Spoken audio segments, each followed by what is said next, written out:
advise you to watch this one before the government finds out. The Illuminati and behavioral psychology.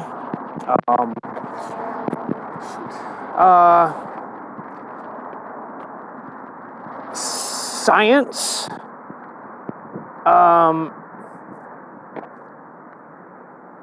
Culture. Design. A country. Live outside of it. Have a light switch.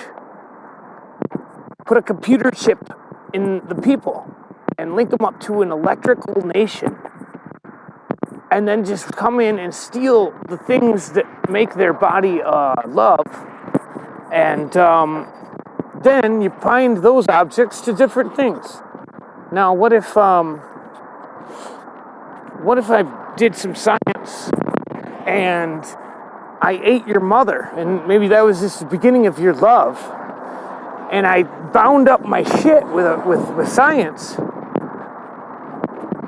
in my ass cheeks, and I started doing some music videos, and then I slip in some subliminal messages, right?